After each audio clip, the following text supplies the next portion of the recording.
Hello students, आज का हमारा टॉपिक का शीर्षक है राइट टू इक्वालिटी, समता का अधिकार, जो भारत के संविधान में मौलिक अधिकार का एक भाग है। जैसा कि आप जानते हैं कि हमारे संविधान में 6 प्रकार के मूल अधिकार दिए गए हैं, जिसमें कि समता का अधिकार, स्वतंत्रता का अधिकार, शोषण के विरुद्ध अधिकार, धार्मिक स्वतंत्रता का अधिकार, सांस्कृतिक अधिकार और संवैधानिक उपचार का अधिकार। इन सभी अधिकारों के बारे में मैं बारी बारी से व्याख्या करूंगा। आज का जो हमारा टॉपिक है वो है समता का अधिकार। दोस्तों, जैसा कि आप जानते हैं कि हमारे देश में मौलिक अधिकार की उत्पत्ति कैसे हुई है, तो इसके लिए हमें सोर्स की ओर ध्यान देना होगा। पहला जो सोर्स है वो है बिल ऑफ राइट्स। जैसा कि आप जानते हैं कि अमेरिका के संविधान में बिल ऑफ राइट्स का बहुत महत्वपूर्ण स्थान है। उसके बाद में declaration of rights of man and citizen.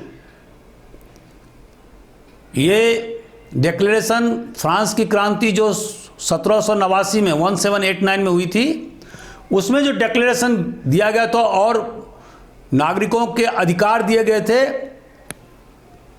उसके अलावा स्वराज बिल ऑफ 1895 जो लोकमान्य तिलक के द्वारा उनके नेतृत्व में फंडामेंटल राइट्स का एक चार्ट तैयार किया गया था। इसके अलावा नेहरू रिपोर्ट 1928, इसमें भी विशद रूप से मौलिक अधिकार के बारे में चर्चा की गई थी, जैसे स्वतंत्रता का अधिकार, समता का अधिकार, अल्पसंख्यकों के अधिकार, बहुत सारे अधिकारों के बारे में इस नेहरू रिपोर्ट में चर्चा की गई थी।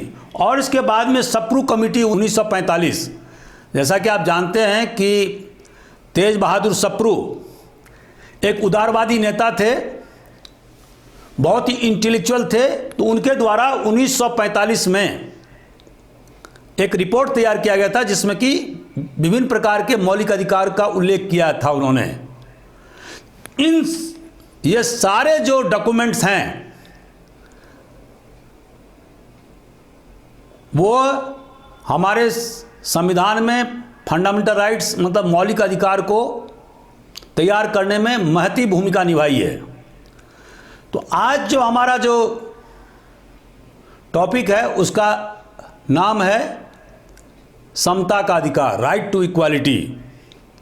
दोस्तों, इसके पहले मैं कुछ बातें आपको बताना चाहता हूं। जैसे कि मैंने आपको बोर्ड में लिखा है कि आखिर मौलिक अधिकार के क्या प्रकृति होते हैं, what are the characters of the fundamental rights in our constitution. तो नंबर 1 कि नॉट नेचुरल राइट्स, कोई प्राकृतिक अधिकार नहीं है। सारे मौलिक अधिकार को जो अभी हमने बताया 6 प्रकार के मौलिक अधिकार, उन सभी मौलिक अधिकार को विस्तृत रूप से हमारे संविधान में उल्लेख कर दिया गया है। मूल संविधान में राइट टू प्रॉपर्टी माने संपत्ति का अधिकार भी था धारा 31 में, लेकिन 1978 में जनता गवर्नमेंट के द्वारा राइट टू प्रॉपर्टी के अधिकार को खत्म कर दिया गया और उसके बदले में एक वैधानिक अधिकार के तहत में धारा 300A में उसका समावेश किया गया है। तो वर्तमान स्थिति क्या है कि हमारे देश में 6 प्रकार के मौलिक अधिकार मौजूद हैं। तो दोस्तों, जैसे मैंने कहा कि नेचुरल राइट्स नहीं है, कोई प्राकृतिक अधिकार नहीं है। सारे मौलिक अधिकार को विस्तृत रूप से उल्लेख कर दिया गया है और हमारे जुडिशरी के द्वारा केवल उन्हीं मौलिक अधिकार के हनन के संबंध में निर्णय किए जाएंगे जो हमारे संविधान में लिखा हुआ है। यह नहीं होगा अमेरिका के संविधान के तरह कि the spirit of the constitution, जो संविधान की जो आत्मा है, उसके आधार पर कोई जजमेंट पास नहीं किए जाएंगे। तो ये हमें विशेष रूप से ध्यान देने की जरूरत है। तो जो भी अनरेमुनरेटेड जो राइट्स हैं, उसको व्याख्या करने का अधिकार हमारे जुडिशरी को नहीं है। जो 6 प्रकार के मौलिक अधिकार हैं, उसी के तहत में उन्हें व्याख्या प्रस्तुत करना है कि क्या संबंधित कानून जो पार्लियामेंट के द्वारा या स्टेट लेजिस्लेटिव असेंबली के द्वारा या किसी एग्जीक्यूटिव के द्वारा या किसी म्युनिसिपल कॉरपोरेशन के द्वारा अगर कोई कानून पास किया जाता है जो संविधान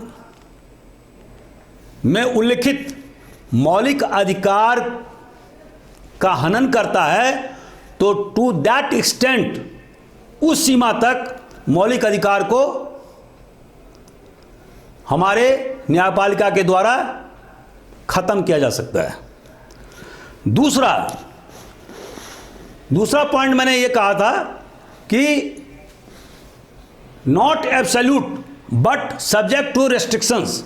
जैसा कि आप जानते हैं कि हमारे यहाँ जो भी मौलिक अधिकार दिए गए हैं वो निरंकुश नहीं है। उन अधिकारों पर विभिन्न प्रकार के अवरोध लगाए गए हैं। जैसे मैं जब राइट टू फ्रीडम, स्वतंत्रता के अधिकार की बात करूंगा तो बताऊंगा कि किस प्रकार से देश की सार्वभौमिकता, पब्लिक ऑर्डर, दूसरे देशों के साथ रिलेशन इत्यादि के आधार पर स्वतंत्रता के अधिकार को भी सीमित किया जा सकता है। उसी तरह से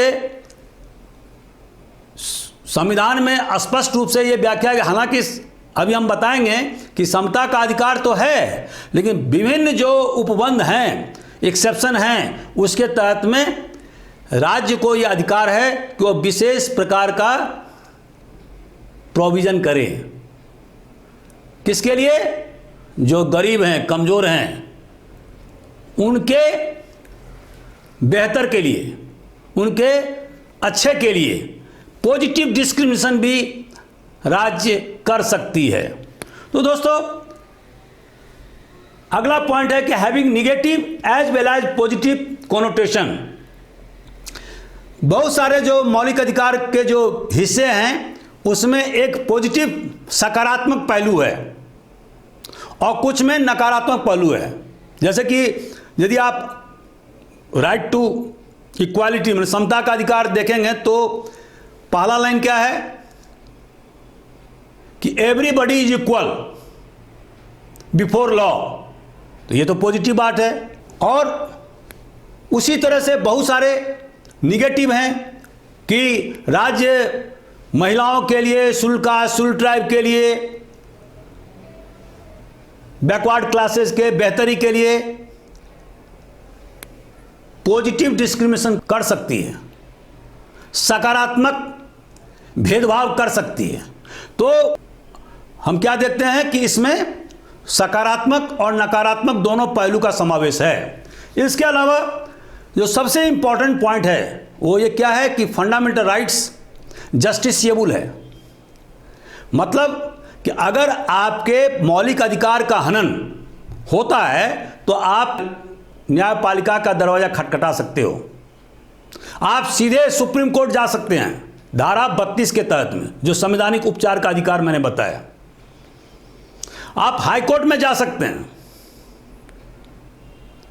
लेकिन जो राज्य के नीति निर्देशक तत्व हैं, जो भाग 4 में जिसके बारे में विस्तृत रूप से लिखा हुआ है, तो वो जस्टिसिएबल नहीं है, वो नॉन जस्टिसिएबल है। तो ये सबसे जो इंपॉर्टेंट जो पहलू है हमारे फंडामेंटल राइट्स का, वो क्या है? राइट टू कॉन्स्टिट्यूशनल रेमेडीज, जिसको कि डॉक्टर अंबेडकर ने भारत के संविधान के आत्मा बताया था, सोल ऑफ द कॉन्स्टिट्यूशन बताया था। क्यों? कि वहां पर यह व्यवस्था की गई है कि अगर किसी व्यक्ति के मूल अधिकार का हनन होता है तो वह व्यक्ति न्यायपालिका का दरवाज़ा खटखटा सकता है और वहाँ से उसे रिलीफ मिल सकता है। इसके बाद में एमेंडेबल राइट्स, जैसा कि दोस्तों आप जानते हैं और मैंने पूर्व के वीडियो में भी आपको बताया था कि ये जो मौलिक अधिकार हैं उसको संशोधित किया जा सकता है। केशवानंद भारती के मामले में सुप्रीम कोर्ट ने कहा कि इवन धारा 368 जो संशोधन की धारा है उसको भी संशोधित किया जा सकता है, लेकिन उन्होंने एक राइडर लगा दिया और वो क्या था कि पार्लियामेंट या स्टेट लेजिस्लेटिव असेंबली या एग्जीक्यूटिव बेसिक कैरेक्टर या basic structure of the constitution को बदल नहीं सकता है। लेकिन उसकी व्याख्या सुप्रीम कोर्ट के द्वारा नहीं की गई कि बेसिक स्ट्रक्चर में कौन कौन से पहलू शामिल हैं। तो दोस्तों आज की तारीख में स्थिति यह है कि सुप्रीम कोर्ट के पास में अनलिमिटेड पावर हो गए हैं और किसी भी कानून को वह धराशायी कर सकता है इस आधार पर कि पार्लियामेंट के द्वारा या स्टेट लेजिस्लेटिव के द्वारा या एग्जीक्यूटिव के द्वारा जो कोई आदेश या कानून पास किए गए हैं वह basic structure of the constitution को उल्लंघन करता है, माने भारतीय संविधान के ढांचा को उल्लंघन कर रहा है और इस आधार पर वो उसको नल एंड वॉइड कर सकता है। तो ये सुप्रीम कोर्ट के पास में अनलिमिटेड पावर हो गए हैं। तो हम क्या देखते हैं यहां पर कि फंडामेंटल राइट्स जो हमारे देश में हमारे संविधान में है वो एमेंडेबल है, उसको संशोधित किया जा सकता है। इसके बाद जो last point, last but not the list, हम क्या देखते हैं सस्पेंडेबल राइट्स। जैसा कि मैंने आपको पहले बताया था कि जब देश में धारा 352, 356, 360 के तहत में अगर आपातकाल लगाई जाती है तो ऐसी स्थिति में पार्लियामेंट को यह अधिकार है कि वो विभिन्न जो फंडामेंटल राइट्स हैं उसको सस्पेंड कर सकती है, माने निलंबित कर सकती है। लेकिन धारा 20 और धारा 21 को निलंबित नहीं किया जा सकता है, वो अक्षुण्ण रहेगा। जब मैं राइट टू फ्रीडम के बारे में लेक्चर लूंगा तो उस समय में मैं बताऊंगा कि ऐसा क्यों नहीं कर सकती है। तो राइट टू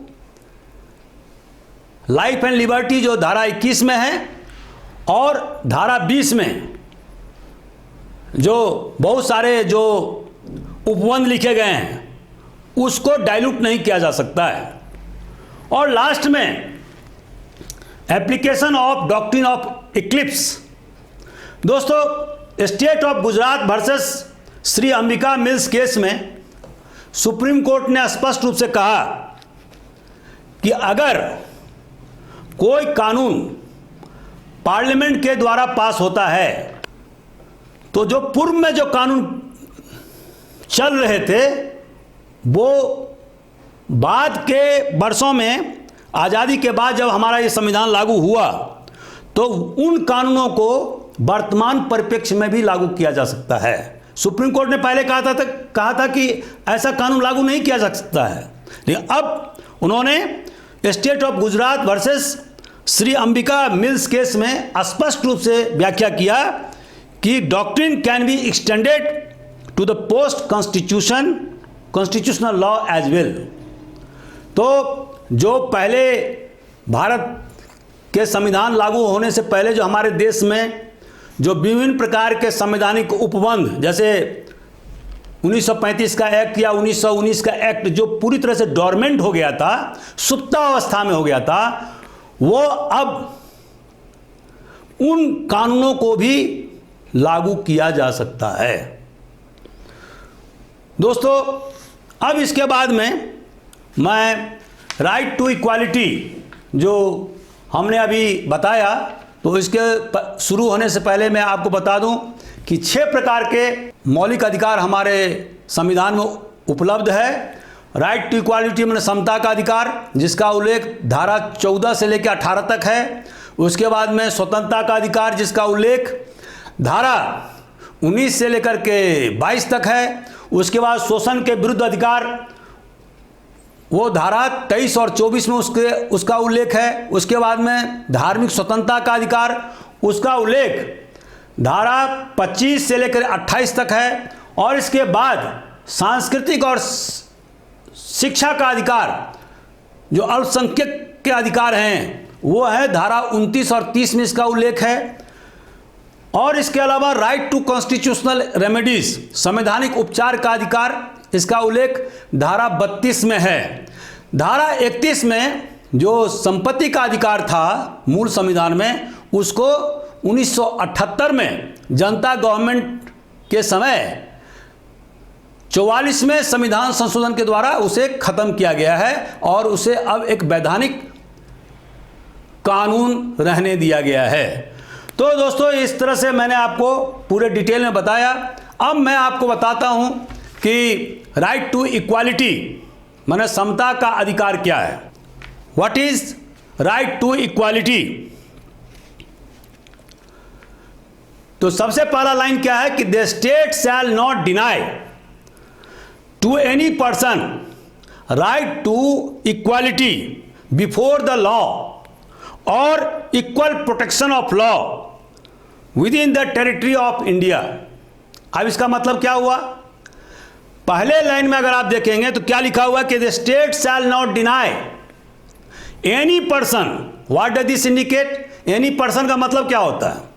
मतलब सिटीजन और नॉन सिटीजन। अगर फॉरेनर्स भी यहाँ हिंदुस्तान में कुछ दिनों के लिए आया और उसके साथ में मारपीट होती है, तो उसको भी कानून का प्रोटेक्शन उसी प्रकार से मिलेगा जैसे एक हिंदुस्तानी को मिलेगा। तो दोस्तों, पहला तो यह है कि हर एक व्यक्ति को राइट टू इक्वालिटी एंड समता का अधिकार मिला हुआ है। कानून के समक्ष हर एक व्यक्ति समान है, चाहे वो कोई छोटा है, कोई बड़ा है, आर्थिक रूप से कोई संपन्न है, कोई गरीब है, उससे कोई मतलब नहीं है। संविधान ये कहता है कि कानून के समक्ष हर व्यक्ति समान है, इरेस्पेक्टिव ऑफ द रैंक और the status that he is occupying. तो इस तरह से समता मूलक समाज की स्थापना हमारे संविधान के द्वारा किया गया है। दोस्तों, ये जो समता का अधिकार है वो कहां से बोरो किया गया है, कहां से उधार लिया गया है? Rule of law. British constitution का सबसे बड़ा जो इंपॉर्टेंट फैक्टर है वो क्या है? वो है रूल ऑफ लॉ, माने कानून का शासन। मतलब यह है कि कानून के समक्ष हर व्यक्ति समान है और हर एक व्यक्ति को कानून का समान संरक्षण प्राप्त होगा। और वहीं से रूल ऑफ लॉ से हमारे संविधान निर्माताओं ने ये राइट टू इक्वालिटी माने समता का अधिकार लिया है। तो पहला पॉइंट क्या है कि इक्वालिटी बिफोर लॉ। दूसरा कि no man is above law, हर एक व्यक्ति कानून के समक्ष समान है। तीसरा, every person is subject to the jurisdiction of the court. अगर कोई व्यक्ति गलत काम करता है, कोई भी क्रियाकलाप करता है, तो he will be with in the jurisdiction of court, और कोर्ट उसके कार्यों का मूल्यांकन कर सकता है, रिव्यू कर सकता है। और rule of equality before law is not an absolute law. जैसा कि मैं आपको बताऊंगा कि एक निरंकुश नहीं है। ये जो समता का जो नियम है जो वो निरंकुश नहीं है। इसका मतलब क्या होता है? इसका मतलब होता है कि कुछ मामले में राज्य को अपवाद मिले हुए हैं, जैसे प्रेसिडेंट और गवर्नर, वो अपने कार्यों के लिए किसी भी कोर्ट के समक्ष आंसरेबल उत्तरदायी नहीं है। नंबर दूसरा, कोई भी आपराधिक केस राष्ट्रपति पर और राज्यपाल पर नहीं चलाया जा सकता है जब वो अपने पद पर हैं। तीसरा कि कोई भी सिविल प्रोसीडिंग्स उनके खिलाफ, राष्ट्रपति और राज्यपाल के खिलाफ नहीं चलाई जा सकती है। लेकिन जब वो ऑफिस डिमीट करते हैं, मतलब छोड़ते हैं, त्याग देते हैं, तो ऐसी स्थिति में 2 महीने के नोटिस के बाद में उनके खिलाफ में सिविल सूट दायर किया जा सकता है। चौथा कि सूट और other appropriate proceedings against the government of India और the government of a state can be initiated, जहां पर कि रिलीफ मांगा गया हो। अगर गवर्नमेंट ने कोई, मान लीजिए कि आपके साथ में अत्याचार किया है और आपने गवर्नमेंट के खिलाफ में सूट दायर किया है और ऐसी स्थिति में आपने कंपनसेशन मांगा है, तो ये एक वैधानिक कृत्य है और इसमें किसी प्रकार का कोई हस्तक्षेप नहीं होगा। और जहां पर हम प्रेसिडेंट, केंद्र के मामले में प्रेसिडेंट को पार्टी बनाते हैं, राज्य के मामले में गवर्नर को पार्टी बनाते हैं, तो ऐसे में ये नहीं कहा जा सकता कि चूंकि गवर्नर को या प्रेसिडेंट को इम्यूनिटी मिला हुआ है तो उनको पार्टी नहीं बनाया जा सकता है। तो जहां पर रिलीफ मांगा गया है, सिविल सूट दायर की गई हैं, वहां पर राष्ट्रपति को या गवर्नर को पार्टी बनाया जा सकता है। इसके अलावा और क्या पॉइंट है, लेकिन उसका भी अब बाद है। दोस्तों, जैसा कि आप जानते हैं कि गवर्नर के मामले में आप क्या पाते हैं कि गवर्नर अपने पद पर during the pleasure of the president रह सकता है। प्रेसिडेंट मतलब cabinet headed by prime minister, लेकिन प्रेसिडेंट के लिए ऐसा कोई कानून नहीं है। प्रेसिडेंट के लिए, प्रेसिडेंट को हटाने के लिए एक दुरूह प्रक्रिया अपनाई गई जिसको कि महाभियोग की प्रक्रिया, इम्पीचमेंट प्रोसीडिंग्स कहते हैं, और उसके तहत में प्रेसिडेंट को इम्पीच किया जा सकता है। ऐसे में प्रेसिडेंट ये नहीं कह सकते कि चूंकि हमें इम्यूनिटी मिली हुई है इसीलिए हमारे खिलाफ में इम्पीचमेंट नहीं किया जा सकता है। तो ये इसका अपवाद है। और इसके अलावा जैसा कि आप जानते हैं कि जो एम्बेसडर होते हैं, राजदूत, विभिन्न देशों के जो हमारे देश में मौजूद हैं, विभिन्न देशों के जो सॉवरेन हैं, उन सभी को इम्यूनिटीज मिली हुई है, तो वो भी एक अपवाद में आते हैं। तो ये सारे पॉइंट्स जो हैं वो अपवाद के हैं, जो राइट टू इक्वालिटी के अपवाद हैं। और दोस्तों, इसका 2-3 पहलू और है। इक्वल प्रोटेक्शन ऑफ लॉ, कानून के समक्ष संरक्षण, समान संरक्षण, ये कहां से हमारे संविधान निर्माताओं ने लिया? अमेरिका के संविधान से। और इसका मतलब है कि all person in similar condition and circumstances shall be treated alike, प्रत्येक व्यक्ति समान परिस्थिति में समान व्यवहार का हकदार है, उसमें किसी प्रकार का कोई डिस्क्रिमिनेशन नहीं किया जा सकता है। लेकिन डिस्क्रिमिनेशन या भेदभाव किए जा सकते हैं कहां पर?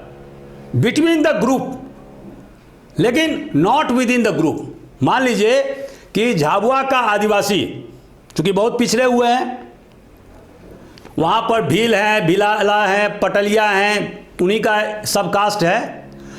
तो ऐसी परिस्थिति में मान लीजिए भारत सरकार को ये समझ में आता है कि यहाँ के आदिवासी जो हैं वो देश के अन्य आदिवासी से भी ज़्यादा पिछड़े हुए हैं, तो ऐसी स्थिति में क्लासिफिकेशन भारत सरकार के द्वारा किया जा सकता है on the basis of geography. Classification दूसरे आधार पर भी किया जा सकता है। जैसे कि मान लीजिए कि भाभा एटॉमिक रिसर्च सेंटर में बहुत ज़्यादा एक्सपर्टीज की ज़रूरत है, तो वहाँ पर कोई ज़रूरी नहीं है कि उसके लिए एक विशेष क्वालिफिकेशन गवर्नमेंट के द्वारा निर्धारित की जा सकती है।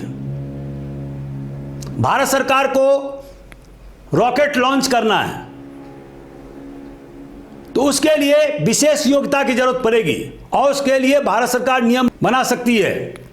तो लेकिन कहने का आशय यह है कि विद इन जो है ग्रुप में नहीं कर सकती है। मतलब कि अगर मान लीजिए कि कोई राज्य सरकार भील और भिलाला के बीच में किसी प्रकार का भेदभाव करे, अलग अलग कानून बना दे, अलग अलग प्रोटेक्शन कर दे, अलग अलग वर्गीकरण कर दे, तो वो under the purview of judicial review आ जाएगा और वो नल एंड वॉइड हो जाएगा। दूसरा, जैसा कि मैंने कहा कि state can make certain discrimination in favour of less privilege class. अब जैसे कि लेस प्रिविलेज क्लास में हमारे देश में कौन कौन से वर्ग आते हैं? महिला, शेड्यूल कास्ट, शेड्यूल ट्राइब और backward classes, physically challenge person, इनको दिव्यांग कहा जाता है। ये सभी जो लेस प्रिविलेज क्लास हैं उनके लिए भी सरकार अलग से वर्गीकरण कर सकती है।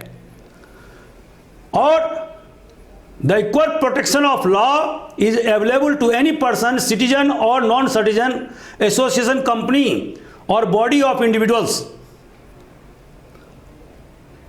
सभी को यह प्राप्त है। तो इस तरह से मैंने क्या लिखा कि पावर ऑफ क्लासिफिकेशन जो है वो स्टेट के पास में मौजूद है। और इसी तरह से आपने देखा होगा जब ये अभी जो सिटीजनशिप एक्ट CAA भारत सरकार के द्वारा बनाया गया, उसमें उन्होंने क्या कहा कि अफगानिस्तान, बांग्लादेश और पाकिस्तान से नॉन मुस्लिम जैसे हिंदू, जैसे बुद्धिस्ट, जैन, क्रिश्चियंस आदि जो अल्पसंख्यक लोग वहाँ रह रहे हैं, अगर वो 31 दिसंबर 2014 से पहले हिंदुस्तान आ गए हैं तो उनको नागरिकता प्रदान की जा सकती है। लेकिन उन्होंने मुस्लिम को एक्सक्लूड कर दिया। क्यों? क्योंकि पाकिस्तान, बांग्लादेश या अफगानिस्तान ये ऑलरेडी एक इस्लामिक कंट्री है जहाँ पर कि 90% से ज़्यादा मुसलमान बसते हैं और संविधान में भी लिख दिया गया इस्लामिक स्टेट, कोई सेकुलर स्टेट नहीं है वो तीनों स्टेट। तो कहने का आशय है कि राज्य को वर्गीकरण करने का अधिकार है। दोस्तों, वर्गीकरण के 3 आधार हो सकते हैं। पहला जैसे मैंने बताया ज्योग्राफिकल, भौगोलिक। दूसरा एक डिफरेंस इन टाइम। अब जैसे कि मान लीजिए पहले एडल्ट्री कानून था, अब उसको सुप्रीम कोर्ट ने उसको क्या किया, उस कानून को ही खत्म कर दिया। क्यों? कि ये महिलाओं के इंपावरमेंट के लिए जरूरी था। अब जैसे मान लीजिए प्रोहिबिशन, मद्य निषेध, अब ये तो राज्य सरकार ये कानून बना सकती है कि जैसे बहुत बिहार में, गुजरात में मद्य निषेध का कानून बना हुआ है।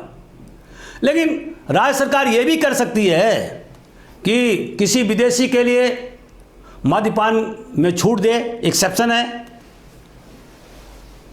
ये उसके अख्तियार में है। और इसके अलावा classification can be based upon difference in the nature of trade, पेशा, कॉलिंग, इनके आधार पर भी हो सकता है। जैसे मैंने अभी बताया कि अलग अलग जो पद हैं उसके लिए राज्य सरकार अलग तरीके से वर्गीकरण कर सकती है, उसमें कोई रोक नहीं है। 3 प्रकार, लेकिन बशर्ते कि जो वर्गीकरण हो वो ट्रांसपेरेंट हो, पारदर्शी हो, उसमें भाई भतीजावाद नहीं हो, निपोटिज्म नहीं हो, वो जनता को दिखे कि क्लासिफिकेशन जो किया गया है उसमें किसी जाति या वर्ग या धर्म या किसी रेस या रेसिडेंस उसको कोई तवज्जो नहीं दिया गया है, बल्कि विशेष रूप से मेरिट को केंद्रित करते हुए for the betterment of the society, समाज के व्यापक हित को तय करने के लिए वर्गीकरण किया गया है। इसके बाद दोस्तों आर्टिकल 15, अब आर्टिकल 15 में क्या लिखा हुआ है कि there cannot be any discrimination only on the basis of, यहां पर वर्ड है ओनली, केवल रिलीजन, धर्म, रेस, कास्ट, सेक्स और प्लेस ऑफ बर्थ। जन्म स्थान या जाति या सेक्स लिंग या रेस और धर्म, इसके आधार पर, केवल उसके आधार पर आप किसी प्रकार का भेदभाव नहीं किया कर सकते हैं। लेकिन अगर जैसे प्लेस ऑफ बर्थ है, निवास स्थान, आपको मालूम होगा कि भारत सरकार ने बहुत सारे जो क्षेत्र हैं वहाँ पर प्रतिबंध लगाया हुआ है। जैसे अंडमान निकोबार के बहुत सारे जो क्षेत्र हैं वहाँ पर आदिवासियों की सुरक्षा को मद्देनज़र रखते हुए उन क्षेत्रों में आप नहीं जा सकते हैं, वहाँ आप रह नहीं सकते हैं। मिजोरम में, नागालैंड के कुछ इलाकों में, अबूझमार इलाके में, छत्तीसगढ़ के राज्य में, तो ऐसे जगह जहाँ पर कि बाहरी आदमी को जाने से वहाँ के आदिवासी असुरक्षित हो सकते हैं, तो वहाँ पर आप नहीं जा सकते हैं और ना वहाँ पर रह सकते हैं, ना कोई प्रॉपर्टी एक्वायर कर सकते हैं। तो ये सारे एक्सेप्शन हैं। जैसे रिलीजन के मामले में मान लीजिए, अब मान लीजिए कि भारत सरकार ने कोई मंदिर कब्जे में ले लिया, अब उसका पूरा व्यवस्थापन वहाँ के उस जिले के कलेक्टर के द्वारा किया जा रहा है। अब ये मंदिर जो है वो हिंदुओं का है, तो स्वाभाविक तौर पर जो उसके पुरोहित होंगे, जो पुजारी होंगे, वो किसी दूसरे धर्म के तो होंगे नहीं, उनको हिंदू धर्म के पुजारी को ही रखना पड़ेगा। तो देयर आर सर्टेन एक्सेप्शन। कुछ जो पेशा हैं उसमें महिलाओं को पहले नहीं जाने दिया जाता था, अब तो सेना में भी महिलाओं को कमीशन मिलने लगे हैं और ये अच्छी शुरुआत है। पहले महिलाओं को उससे रोका गया था कि महिलाएं कमीशन ऑफिसर नहीं हो सकती हैं। तो धीरे धीरे हम क्या देखते हैं, और लेकिन राज्य जो है वो महिलाओं के लिए, बच्चों के लिए स्पेशल प्रोटेक्शन की व्यवस्था कर सकती है। बैकवर्ड क्लासेस के लिए, शेड्यूल कास्ट, शेड्यूल ट्राइब के लिए स्पेशल व्यवस्था कर सकती है, और इसको बोलते हैं पॉजिटिव डिस्क्रिमिनेशन, सकारात्मक भेदभाव। क्यों? कि हमारे संविधान की जो मंशा है वो क्या है? एक समतामूलक समाज की स्थापना करना है। और समतामूलक समाज कब स्थापित होगा? जब प्रत्येक नागरिक एक डिग्निफाइड लाइफ लीड करे, एक प्रतिष्ठित लाइफ लीड करे, उसको भी एक भाव उत्पन्न हो कि वह इस देश का है और इस देश के लिए वो कुछ कर सकता है ना। और वो मेन स्ट्रीम जो हमारे समाज की जो मूल धारा है उसमें वो शामिल होकर के अपने आप को कंट्रीब्यूट कर सके, तो उसके लिए उसको सक्षम बनाना होगा। और भारतीय संविधान यही चाहता है कि जो महिला हैं, जो बच्चे हैं, जो शेड्यूल कास्ट हैं, शेड्यूल ट्राइब हैं, बैकवर्ड क्लासेज हैं, इनको जो वर्षों से परित्यक्त रहे हैं, साइडलाइन में रहे हैं, मेन स्ट्रीम में कभी नहीं आए, उनको मेन स्ट्रीम समाज के मुख्य धारा में ला करके उनको एम्पावरमेंट किया जाए, उनको ताकत प्रदान किया जाए, ताकि वो हिंदुस्तान को मजबूत बनाने के लिए अपना योगदान दे सकें। दोस्तों, आर्टिकल 16 में क्या लिखा हुआ है? Equality of opportunity in matters of public employment. अब यहाँ ध्यान रखने वाली बात है कि इन मैटर्स ऑफ पब्लिक एम्प्लॉयमेंट किसको मिलेगा? रोजगार के अवसर के समय केवल हमें काम केवल सिटीजन को मिल सकता है, नॉन सिटीजन को नहीं मिल सकता है। तो यहां पर no citizen shall be discriminated on the ground only of religion, race, caste, sex, descendant, place of birth और residence in respect of any employment और ऑफिस अंडर द स्टेट। तो राज्य के अंदर जो विभिन्न प्रकार के जो रोजगार के अवसर हैं वहां पर किसी व्यक्ति को केवल इस आधार पर भेदभाव नहीं किया जा सकता है, जैसे कि बताया गया कि धर्म, जाति और वंश, डिसेंडेंट, प्लेस ऑफ बर्थ मतलब जन्म स्थान, और या लिंग, इनके आधार पर आप किसी प्रकार का भेदभाव नहीं कर सकते हैं। लेकिन स्टेट को यह अधिकार है कि वह विभिन्न पद के लिए विशेष प्रकार की योग्यता निर्धारित करे और इसके लिए किसी कोर्ट में चैलेंज नहीं किया जा सकता है। स्टेट का विशेषाधिकार है कि वह तय करे कि किस पद के लिए किस योग्यता की जरूरत होगी। तो लेकिन यहां भी एक्सेप्शन दिया गया है कि special provision for backward classes किया जा सकता है। अब जैसे कि मैंने अभी बताया कि बहुत सारे, जैसे कि मान लीजिए मस्जिद के मामले में, जो वहाँ जो मस्जिद के जो पुजारी होंगे निश्चित रूप से जो इस्लाम धर्म के मानने वाले हों वही होंगे, उलेमा होंगे, दूसरा तो होगा नहीं। तो वहाँ पर उस धर्म के मानने वाले को सरकार नियुक्त कर सकता है अगर सरकार ने मस्जिद को खुद टेक ओवर कर लिया है। अब उसका प्रशासन सरकार द्वारा स्वतः किया जा रहा है। आर्टिकल 17 ये क्या बताता है? एबोलिशन ऑफ अनटचेबिलिटी, सभी प्रकार के अस्पृश्यता का अंत, और इसको एक पनिशेबल ऑफेंस बना दिया गया। आप जानते हैं कि हिंदुस्तान के खास करके हिंदू समाज में यह कोड है। मुसलमान समाज में भी हम देखते हैं कि जो निचले तबके के लोग हैं वहाँ भी अस्पृश्यता फैल गई थी। ऐसा नहीं केवल हिंदू तक ही सीमित रहा था, हालांकि हिंदू धर्म में, हिंदू समाज में व्यापक रूप से फैला हुआ था। अब जब हमारा देश का संविधान बना तो सभी प्रकार के जो अस्पृश्यता अपनाई जाती थी उसको ख़त्म कर दिया गया है और उसे पनिशेबल कर दिया गया है, दंडनीय अपराध।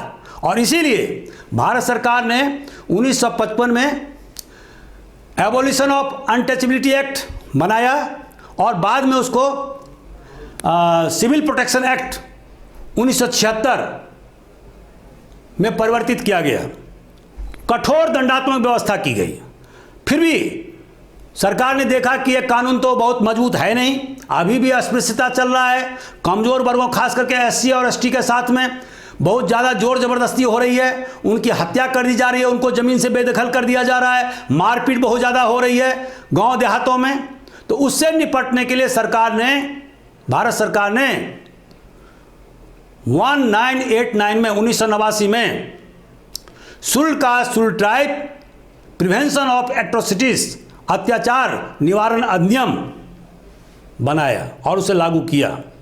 और इसमें किसी प्रकार का कोई भी छूट प्रदान नहीं किया गया था, इसमें कोई एंटीसिपेटरी बेल का प्रावधान नहीं है। अगर आपने यह जानते हुए शेड्यूल कास्ट माने अनुसूचित जाति या जनजाति के किसी सदस्य के साथ में मारपीट किया तो आपके खिलाफ में धारा 3(1)(10) का अपराध पंजीबद्ध होगा और आपको जेल जाना ही होगा, क्योंकि वहां पर किसी प्रकार का एंटीसिपेटरी बेल का प्रावधान नहीं है, कोई बेलेबल ऑफेंस नहीं है कि आपको थाने से बेल मिल जाएगा, जमानत मिल जाएगी। आपको कोर्ट में ही जमानत कराना होगा जब आप जेल में रहेंगे। तो ये कड़ा कानून का बहुत ज़्यादा दूरगामी प्रभाव हुआ। और जैसा कि आप जानते हैं कि यूपी जो हिंदुस्तान का सबसे बड़ा राज्य है पॉपुलेशन के मामले में, जो पाकिस्तान से भी बड़ा है पॉपुलेशन के मामले में, वहाँ पर एक दलित महिला मायावती 4 बार मुख्यमंत्री रही है।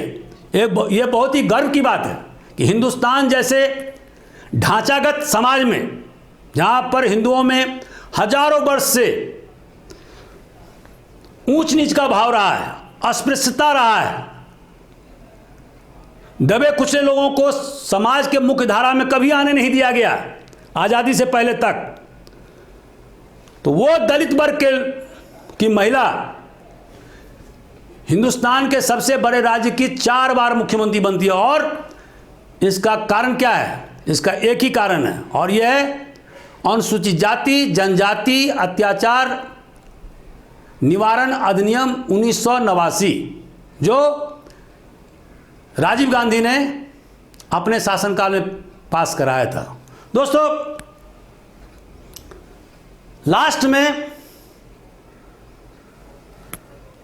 समता के अधिकार में क्या शामिल है? धारा 18। अब आप जानते होंगे कि अंग्रेज के शासनकाल में जो उनके चाटुकार होते थे, पिट्ठू होते थे, बड़े बड़े नवाब, महाराजा, उनको विभिन्न उपनामों से, विभिन्न पदवियों से अंग्रेज सरकार सम्मानित करते थे, जैसे राय बहादुर, राज बहादुर, इस टाइप के टाइटिल, अनेक प्रकार के बड़े बड़े टाइटिल से उन्हें नवाजे जाते थे, तो क्योंकि वो अंग्रेज सरकार के सबसे बड़े पिट्ठू थे। अब जब हमारा देश आज़ाद हुआ और हमने संविधान लागू किया तो आर्टिकल 18 में स्पष्ट रूप से लिख दिया गया है कि नो टाइटिल, किसी प्रकार का कोई पदवी नहीं स्वीकार किया जाएगा, गवर्नमेंट के द्वारा दिया जाएगा। लेकिन जैसे किसी ने अपने अपने फील्ड में बड़ी बड़ी उपलब्धियां हासिल किया है, मिलिट्री या सिविल क्षेत्र में, तो वहाँ पर हम क्या देखते हैं कि ऐसे जो टाइटिल है वो दिए जा रहे हैं और उसको सुप्रीम कोर्ट ने भी सही माना है। जैसे कि सिविलियन, सबसे हाईएस्ट सिविलियन अवार्ड क्या है? भारत रत्न, उसके बाद पद्म विभूषण, उसके बाद में पद्म भूषण, पद्मश्री, ये सारी उपलब्धियां उन लोगों को दी जाती है जो सामाजिक क्षेत्र में, साहित्य के क्षेत्र में, कला के क्षेत्र में, विज्ञान के क्षेत्र में बहुत ज़्यादा उपलब्धि हासिल किया है। ऐसे व्यक्ति को इन सब टाइटिल से नवाजा जाता है, प्रत्येक साल नवाजा जाता है। उसी तरह से सेना में जो अदम्य साहस और वीरता का प्रदर्शन जिनके द्वारा किया जाता है, उनको भी विभिन्न प्रकार के मिलिट्री टाइटिल से डेकोरेट किया है, सम्मानित किया जाता है। गैलेंट्री अवार्ड से सम्मानित किया जाता है, परम वीर चक्र से सम्मानित किया जाता है, महावीर चक्र से सम्मानित किया जाता है। तो सरकार ने बहुत सारी टाइटिल ऐसे मेरिटोरियस अधिकारियों के लिए, समाज सेवियों के लिए बनाया है, उन्हें हर साल दिया जाता है और इसमें किसी प्रकार का कोई गड़बड़ी नहीं है। क्योंकि ये जो टाइटिल, अब जो सम्मान जो दिए जाते हैं वो जन्म के आधार पर नहीं दिए जाते हैं, बल्कि आपके व्यक्तिगत अचीवमेंट के आधार पर दिए जाते हैं। तो दोस्तों, इस तरह से हम क्या देखते हैं कि धारा 14, 15, 16, 17, 18 ये सभी धारा मिल करके समता का अधिकार का निर्माण करते हैं और यह हमारा मूल अधिकार है। तो दोस्तों, आपको यह लेक्चर मेरा कैसा लगा? आप ज़रूर उसको शेयर करें, लाइक करें, सब्सक्राइब करें और अपने विचारों से मुझे ज़रूर अवगत कराएं। Thank you very much.